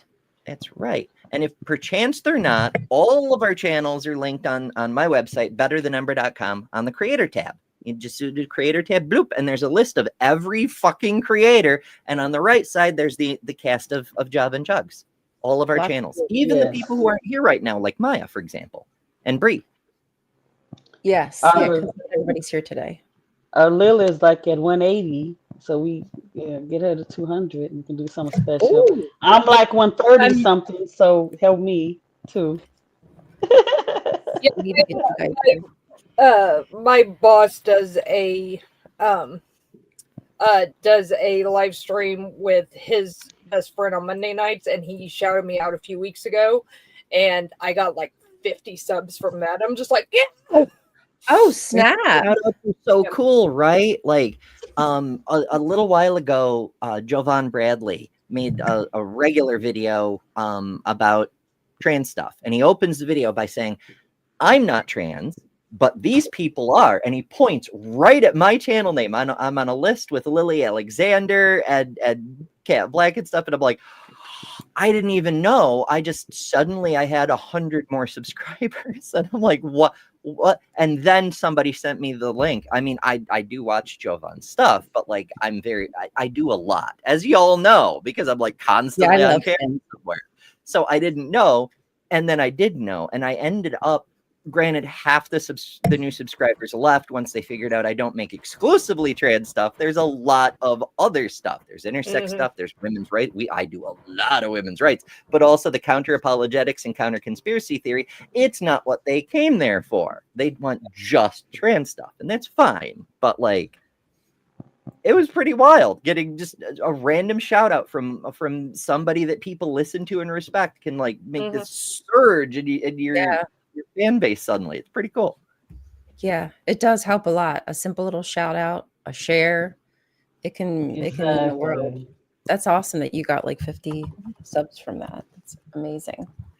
Yeah, it was I wasn't expecting him, honestly, because not that many people watch the live, but so I got like 30 within like 5 minutes of him doing it, and then like the other 20 kind of trickled in over the week. But I was just like, and that's why I'm just like, okay, I've got to figure out exactly, because I was originally just going to do like the crafting videos on there, and then I just kind of decided it's my channel, I'm going to put whatever the hell I feel like doing. So if I feel like stuff, yeah, like I'm going to do at some point, either today or tomorrow, there's like one political story that I wanted to cover. So I'll probably do a really brief live stream covering that. But I'm just, I'm just going to do what I want to when I want to. It's my space online. So it's so hard to be on it now. It's hard to be just pick a specific topic and just talk on that. I can't do it. I've tried. I had somebody in my comments the other day said, like, I forget, but they basically called me random because the content I put out, it goes from like one thing to the next. And I don't know what to tell you other than I'm deconstructing. So sometimes when I learn something, I just feel like I have to get it out of my head or I just want to talk about it for some reason. Like I get a little hyper obsessed with things and I have to do Well, something about it until I people feel get like confused about what YouTube channels are for. And you know, there are some creators who will only make videos on a certain topic. And so there's some crossover. Like a lot of channels have a name for what they do, like the Humanist Report. It's only about news stories pertaining to humanist issues, you know. But then there's channels with people names where it's what the person is doing, you know, like, you know, Cat Black is all over the place with you know, makeup and trans rights and politics and all sorts of stuff, you know. And so channels with people names are often the things the people are doing, but there is some crossover. So I get the confusion because some people, they're like, hey, you know, what is it, Parker Get a Job? It's just Parker's political debates. It's not all of Parker. It's just the political debates, you know? Yeah. And I mean, that's one of the things with me and my name, Lil of All Trades, is because it does fit all that. I can put everything in there that I think is worth knowing, worth sharing, whether it's how to do some crazy craft or some political thing I think it's worth knowing about. It all fits under that umbrella, so it works. Yeah, it's your channel. Do what you want. And if it's a personal channel, you should. I tried to compartmentalize. Like I started my channel with counter apologetics, and I tried like hell to keep it just counter apologetics and put the other stuff on other channels. But there's a couple of problems. The first is there's always some overlap. The second is it's impossible to grow other channels from your main channel because you have a core audience who wants to hear about counter apologetics. So if you want to talk about trans news, they're not going to go over there for that because that's not what that audience likes. So you have to build it separately. And that's a major pain in the ass. But also there's constantly crossover because it turns out whether you're dealing with young earthers or flat earthers or transphobes or vaccine deniers, they're all conspiracy theorists. They're all using the same kind of apologetics for the same reason. So if you're debunking apologetics, you're going to be tackling all of them anyway, you know? it's hard not to. I can't not talk about all the different things because I came from a cult. So I want to talk about everything culty. That means politics. That means MLMs. That means TV show. I mean, you name it. If it's kind of culty, MAGA, I want to talk about it. Yeah, people need to know about cults. They need to know about fallacies, not just for logic, debate me bro reasons, but so they can be aware of when their own critical thinking has been compromised, when they're being taken advantage of by manipulation and propaganda and shit, because that's how cults work. And a cult is currently in charge of the United States. People need to know how to get out of a cult. Oh yeah, yes. That's legit. Sweet pickles are that you've ruined a perfectly good cucumber. I don't know. I have to have dill. I'm not really into dill. I don't really like pickles. Period. Sorry, but like when I do like my relish and stuff like that, it's be like a sweet relish. I don't know. Something about the dill. I don't know. I don't know. I don't do sweet pickles. I can eat sweet pickles. They're not my favorite. I prefer dill. I recently discovered a hot dill pickle. I think it's Clausen. I can't remember the brand. But anyway, oh, so good. Just the right amount of heat. Yeah, I'm really pickle. I'm really particular. There was a member of my family that did not know that pickles were cucumbers. And she's like in her 70s. And she did not know that. I remember having debates in elementary school with other kids about that. They're like, no, pickles taste different. I'm like, because they're prepared differently. Hamburger and steak are different, but they both come from a cow. Yeah. Plastics are good. Yeah. There's all kinds of fancy pickles. My personal favorite, farmer market pickles, where they have the big wooden barrel. Oh, so good. Farmers know how to make shit right. Damn it. Yeah, you can't get them like you used to. Like back in the day when I was a kid, like you could go to any like corner store and they would have one of them barrels with the big old pickles, and they just had the bag and the tongs, and you just put your pickle in the bag and you took your fishing for them. Yes. Oh my gosh, you get the pickle you want. You know, like it was like the perfect thing. I guess maybe people were probably nasty and put their grubby hands in there or something. I don't know, Well, but that's I the wish beautiful they didn't. thing about pickle brine is it doesn't just preserve stuff. It Right. it doesn't sterilize in the way we think of sterile today, but in 1800s terms, yeah, that's just, it's sterile. That's why they do that. That's how it preserves the pickle is by killing all the bacteria and fungus and shit. Mm-hmm. Yeah. So yeah, I mean, it's almost like if you're drinking alcohol and you share a cup. Not that you should, but like if the alcohol was on the cup at all, like it probably would have gotten rid of any germs. it's margarita than juicy. Share School, yeah. whatever it's Would called. be that too. Okay, this is the case in my daughter's school. Last year they had that. Somebody from my grandson's mother, somebody in her family got it, and it spread like all over her family. So we went over there, grabbed my grandson, and he ended up staying with us for like 3 weeks because everybody over there was sick for like ages. Wow. Ugh. That's shame.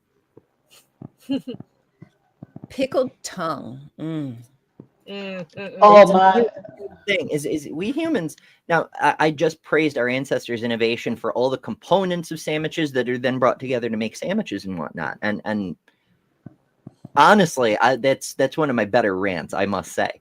But we try to do the same thing to other things to see if it works, and that's fair. We have to try things out for science. We got to find out what works. But like we pickle all sorts of weird shit like pig's feet. My grandmother loved pickled pig's feet, and I'm like, what the fuck? My best friend is from Louisiana. Pickle pig lips. What? Yes, pickle pig lips. Yes. And she be eating it. You want some? So, because I try everything once and try to try it. What was it like? Not good. Was it like salty? I can't even describe. It's been a long time since I had them. But it was, I don't know. I can't really describe it. It was yeah. I can't even eat pickled eggs. Like right. I like I love very specific way. I love pickles. Can't do pickled eggs. No. Can't do pickled eggs. Yep. My absolute favorite pickles, though, and we have these down here in Texas, and I don't know where else they're available across the country, but we have pickled okra, and I will eat an entire jar of that stuff. It's so good. Okra? I don't know if I've had okra. I know they have them at Walmart because they did at the one in Indiana when I lived there, but it's called Talk of Texas, pickled okra, and yeah, they're so good. So what do you think might be the best wines? Is there a wine good enough to justify committing treason? Wait, say again? To bring it kind of back to our topic, because that's why Netanyahu is facing his super important corruption trial, because he accepted wine and cigars. What piddly? I mean, okay. So wait. So if he can be brought up on corruption charges for taking those bribes, why is it okay that Trump takes a goddamn plane and trips and being able to build hotels? Because Republicans have no spine. Or no morals, because Bible. Both. Ostensibly. Yeah. Because Israel, despite the fact they're currently committing an active genocide, still has something resembling laws. In the US, we only play pretend. We don't actually have laws. And we can prove this too, because look at any given situation, right? Like we've got this constitution, no unreasonable search and seizure, due process. Nope, we're not doing that. We have an army bigger than our fucking army running around just snatching people off the streets, whether they're citizens or not, because the president doesn't like them. And we're cool with this. We got to keep the drugs off our streets. It's super important. That's why we're blowing up civilian fishermen in international waters. But the guy who smuggled 400 tons of cocaine into the U.S., we're pardoning him Right. because he's right wing and will do what Trump wants. So we're going to throw him into another country's election. Mm-hmm. There was I mean, when somebody you else who look- recently got caught. Oh, sorry, Kelly. Go ahead.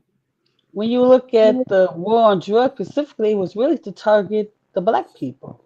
Yeah, you're So right. of course, because I'm like, who brought the? I'm thinking like, well, who brought the drugs to the country? But I remember when I was in Our college, government. this guy actually wrote exactly. They see what comes in, and you got enough money, they're gonna let it slide through. And so he wrote a paper they had to recite, and he talked about how drugs come into the country and how it affects the black community. The professor did not like that story at all. And I was like, I want to hear what he has to say because he really researched this. Yeah. You cannot discuss that in the class. And I said, well, I think it's important. It's the truth. Yeah. Yeah, he was telling the truth. He was telling the truth. The war on drugs was a war on people of color. That's why drugs like cocaine are treated differently than like crack, right? Like it's not so bad if you're at a party. I'm not saying drug use is good, bad, or ugly. I'm just saying like, they treat it as though like, you go to a party, do some cocaine, okay, NBD. But if you were doing crack, then that would be completely like, oh my God, that person should be in jail. Like, how do they even have children? Da, da, da, da, da. It's always treated so differently, and we know that our system will punish people of color, black people, more so than they will a white person for the same crime. That's why marijuana was outlawed in the first place, right? Because going back to the Mexican-American War, the first one where we took North Mexico and made it California and all those other states, suddenly the population of the United States doubled and half of them were Mexicans. How do we handle this? We didn't have the military force to deprive half of the country of its right to vote. So we needed a workaround. How can we keep brown people down while allowing these objectively brown people to vote? Well, by act of law, we made them officially white. That's why the ethnic designation Hispanic exists. That you've got white Hispanic and white non-Hispanic, right? That's why there are white people instead of the various European nationalities that Americans are descended from. Lumped everybody together. Right. So then we were like, okay, well, now that they're white people, how the fuck are we going to abuse them and oppress them and keep them down? Aha! Let's ban their substance of choice, the thing that they might be carrying. If we make that illegal, then we can arrest them on site for carrying this drug. Like, we've got alcohol. Marijuana is objectively less harmful than alcohol in almost every way. But it's the illegal one. Alcohol is legal because the Europeans like it. Marijuana, though, it wasn't that anybody was actually opposed to the marijuana. That was the mechanism by which we could oppress brown people. Other people, exactly. A very specific kind of people. It's wild that it's still, people can still deny it to this day. It's the only reason there's been a move for legalization, and it's still piecemeal state by state, is because white people enjoy it now. Oh, if the white people like it, then we should unban it, you know? Mm-hmm. One time, the Office, it was Dwight Schrute, he said something, and I was like, man, like, it made me feel icky, but it was kind of true. He said something about like making something popular, you needed to get black people to like it first, so that way the white people would like it, and then once you get the white people to like it, you need to get the black people to not like it. It's just like basically saying white people want to do everything that black people do, basically. Like, our culture. Oh, you're muted, babes. I'm like, but technically, where is the lie? Right. It's like they dog us off for doing it, but once, like, braids down the back, Kim Kardashian did it. Oh, it's cool now. But it was ghetto. Elvis Presley. When J-Lo had a booty, it was like, not so much. But then it was kind of like, oh, Kardashian made it like acceptable. And now J-Lo's booty was like, oh, we like that booty. Like booties are okay. And everybody wants a booty now. And they're getting Brazilian butt lifts and things squirted into their derriere. I mean, hey, I'm not going to talk about anybody's, surgery. Do you, not, it's not for me, but do you, if it makes you feel better, right? Like if you feel better about yourself, go for it. But basically, that's kind of how the trends go. If you can get people of color to like it, it gets popular, and then all of a sudden the culture vultures come in like, oh, we like that music too. And actually, not only do we like that music, now we want to play that music too. Like now we want a piece of it. I mean, but if you look at even like rock and roll, that was black. I did not know that until when I woke up, like 5 years ish ago, like country music. I didn't know that either. Like Joe. Bill Haley in the comments. Yeah, that bluegrass. The bluegrass. The Little Richard and all them. They brought the rock and roll and stuff like that. Yep. But what this lady was, but she was the inventor of rock and roll. She was a Southern black lady. Mm-hmm. I can't think of her, but if y'all watch Bailey Sarian, she talked about her. And you like, man, I didn't even know that. But like a lot of songs that Elvis Presley made, Beach Boys were original black people that they stole from them. Yeah, his controversial moves. It was just blues and soul music. He was just doing black people music, but he was white. So we got to put him on fucking Carson, Mm-hmm. He made it acceptable, basically, to start, dancing with some soul, with gyrating your whole body. Like get the frick into it. You don't have to go like 2-step side to side. That was what it was about. And then once he made it popular, all of a sudden it's acceptable.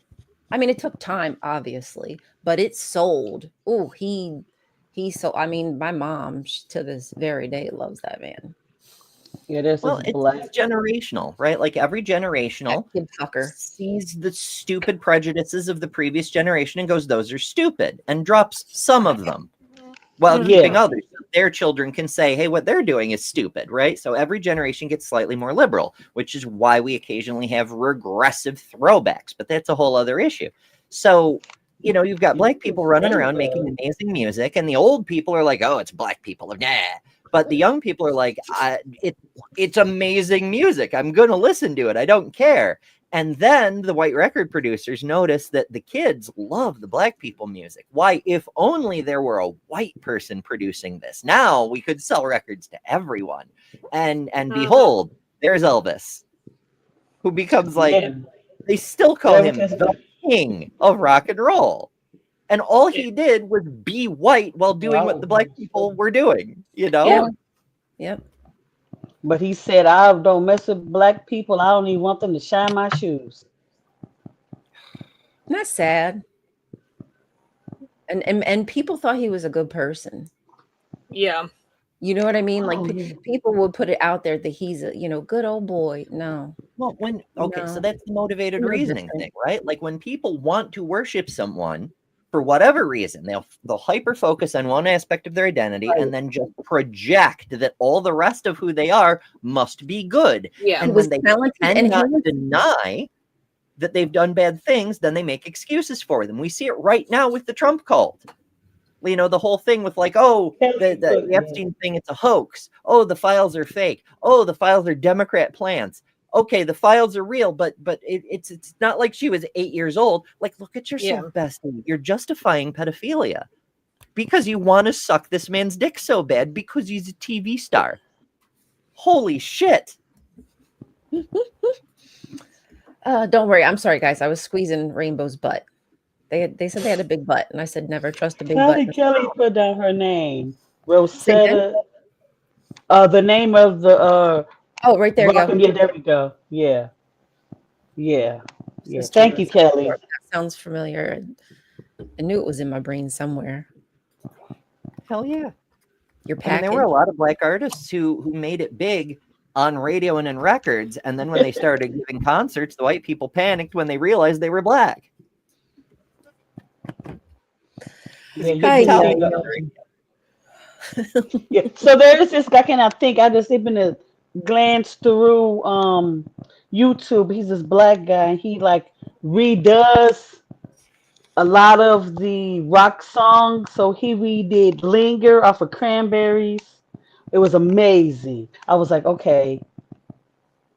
He just did a little tweak to it, and I was like, oh, okay. I'm Put like, his I own know little that song. spin to I it. done a little tweak to it, yeah. But it's really good. And a lot of white people be commenting on there, like, oh, this is fabulous. We like this. That's another thing we've been seeing a lot in music is we'd see a lot of black artists who would take older songs and remix them or integrate parts or whatever, and it usually works. It's pretty fucking cool. Mhm. Yeah, it And was so cool. I was like, white okay. artists have tried doing the same thing. Like Kid Rock took Sweet Home Alabama and tried to make another ridiculous song out of it. And I'm like, no, that's not how you do it, though. I know. Like, oh, don't F it up, bruh. Broski. Yeah. Like, Man. stop trying to whiteify black things. Just enjoy the black things. It's okay. You can. Yeah. Right. Just enjoy them as they are. Consume them that way. Be a considerate consumer. Right? Like we should enjoy all kinds of music. Yeah. It doesn't matter.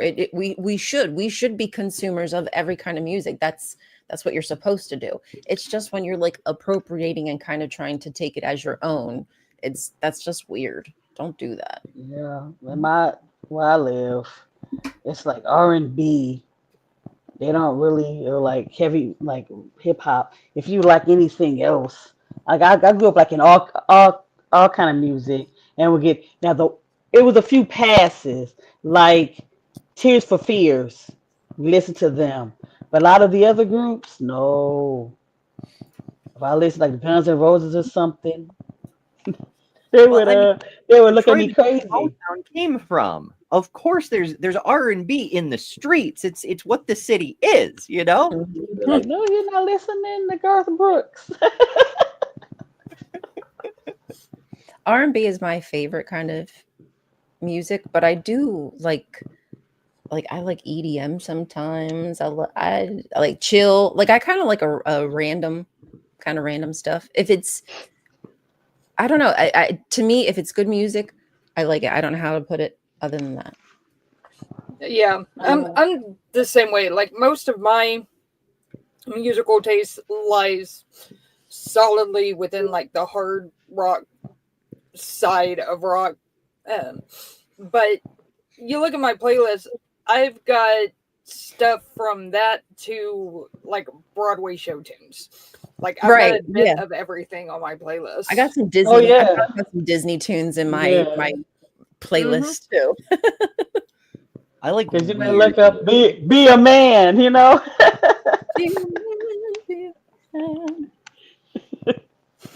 Oh, man. I'll be looking at me like, oh. And that's They a were like, beautiful thing of creativity, and that's to go back to the worldviews. That's one of the differences Just in listen. the liberal worldview, where people have healthcare and food. We're able to create things. It's not just the people who are rich enough to have free time that make music. Everyone with an inclination can take a stab at making music. And yes, we'll get a lot of crappy music, but we'll get a lot more really good music too, because more people with talent will be doing it. And it's the same sort of thing. Whereas in the conservative, regressive, repressive worldview, only the ultra rich are ever allowed to do things like make music. And we saw this in the Dark Ages too. That's why it took the Renaissance hundreds of years to get us to the Enlightenment, because only the people wealthy enough to have leisure time could afford to look at telescopes and shit and stare at the stars all night.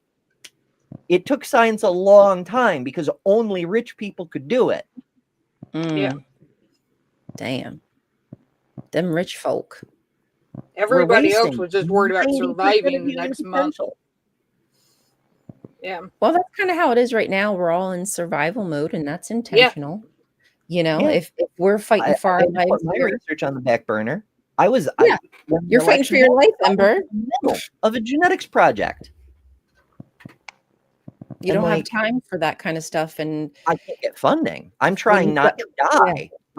Okay, so this is the time scale of things, right? Like in June of last year, I was raising funds and trying to get external funding grants for a genetic research project.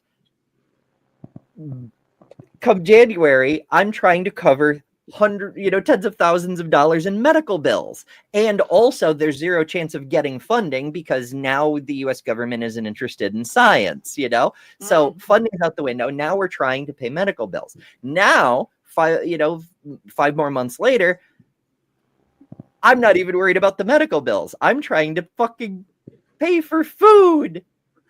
Yeah. Like another 5 months at this rate. I don't know, Basti. I'm going to be like. I had to file bankruptcy like 2020s because of my medical bills.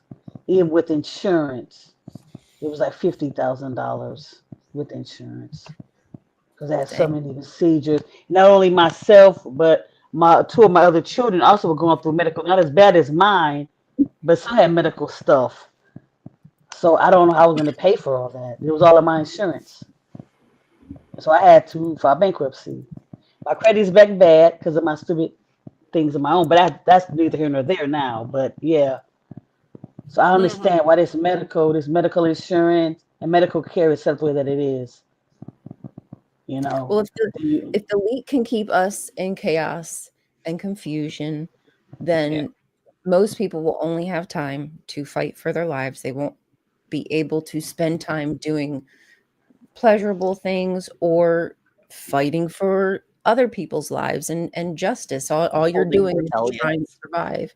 No, exactly. But that's really what's happened. That's why Netanyahu, like kind of back to top, that's why he wants to keep everything in chaos over there. He wants to continue bombing, even though there's a ceasefire. He continues to break those with Lebanon, with Gaza. Like they won't stop, because if they stop, then that's when people will have time to think and let everything settle and realize what they've been doing is, it's been a terrible disaster. So that's why these conversations to me are very important, because we keep each other enlightened and focused, but also like we care about each other. I care that you're fighting for your life, Ember. I care that it's a struggle right now, that people have done shitty things to you. And I don't want to stay silent knowing my friends are being harmed. So, we're all here to enjoy each other's company and have each other's backs. So you don't get our compound, and we can all live together in our lovely island. Now, who is it said? Math Pig said there's an island not too far from him that's for sale. So he said we can go there and live there. So we can be there in a nice island. I've heard, so it's very difficult to get into Ireland right now, right? Like, I mean, I have, Irish, I'm half Irish, but if you can't prove direct relationship, like parent or grandparent were Irish citizens, then you have to go through the immigration process. And because there's so many people fleeing the United States, and there's so many people fleeing other countries that want to go to Ireland, they've really tightened things down, and it's very hard. But they do have certain outlying islands that are in danger of being abandoned. So if you're willing to go live on one of the remote islands and rebuild the communities there, then they will pay you a certain amount, up to the equivalent of $90,000. Now, there's possibilities. You get paid. There's already houses in these villages. We just have to fix them up. Yes. Okay. Mad Pig Island, exactly. Yes. Yes. Listen, as long as I can get internet and have running water, okay, we're cool. That's what I need, is internet and running water. I can do the rest. That's fine. Yeah. But we ain't got to worry about no clothes. We're gonna make all our clothes. I can do the cooking. Meow. No. It's true. It's true. But on the note of helping each other, if you want to support members in our community who are in trouble, not just me, but also Bree and Kyle and Naomi from the Horties over on Luxander's group of folks, all of the people that I'm aware of currently in need of help who have fundraisers and such. You can find them on the website too, betterthanember.com/help. Everybody I know of with a fundraiser, I put it there. So you can help whoever you want or everybody or whatever. So please do check that out because we all appreciate not dying. And with that, I need to go punch out to get the next show ready. Hot topic coming up. We're starting Atheist Advent this year because we can do that now. So I've got an Advent calendar. I've got a Bible verse for us to reflect on. And I've got the first in a long line of secular accomplishments to look at. It should be fun. I hope you join us over at my place for Hot Topic. And with that, I'm going to pop out and get the next show ready to go while you guys zip up. Lovely to see you all. See you there, Amber. Love you. Yeah. All right, guys. Toodle. Was that a good stretch, Ryan? Yes, I had to mute it because I was like, oh gosh, let me mute this because I need to get that all out. Sometimes you need to really stretch, guys. It just makes you feel better. So do you guys have anything that you want to put out into the universe before we jettison? Yes. You go first. I was just going to say, my channel, Little Trades, follow me. I am doing, I've been doing some early morning streams, like pre-damn show streams for like crafty and just chit-chatting and stuff like that. And I plan on doing some more random live streams like in the afternoons or evenings. So follow me for those. Sweet. And Kelly, you said you've got something coming up too? Yes, I have something. So hold on, let me comment this comment. Okay. So Saturday at 11:30, I'm having a interview, my secular activism unfiltered interview with Dean Kruger, who is over the South African Atheist Republic. Awesome. I'll interview him. Oh, nice. And that's basically it on my channel. Me and Leo talked about doing a little political talk on our channel called From the Ground Up. I guess we'll be renaming it, I guess. So we'll be doing that soon once we get everything together. And I'm also started a, what do you call that? Segment, a short that I call Kelly's Rants, where I talk about something that's on my mind. So last week I talked about human rights. I love that, Kelly. Yes, I think that you should. I'm excited to hear your rants. I want to know what you're thinking and what's going on in your world. So, as far as for me, not much going on. Just a lot of shorts recently because I was so busy with doing the dumpster shit. So probably this week, maybe I'll be doing another live on Palestine. Not sure, but yeah. So I think that's all I've got to say. What a great conversation. I love you guys. Always. I love you too. Thanks to everybody in the audience for joining us today. You guys are amazing. John was a singer for Metal Mistress. Okay, honey. Maybe one day you'll sing for us. You'll sing for us? You can sing us out one night. All right, guys. Have a great day. Stay tuned for Ember, please. We'll see you tomorrow on the Daily Atheist Morning Show. Have a good one. Bye. Bye.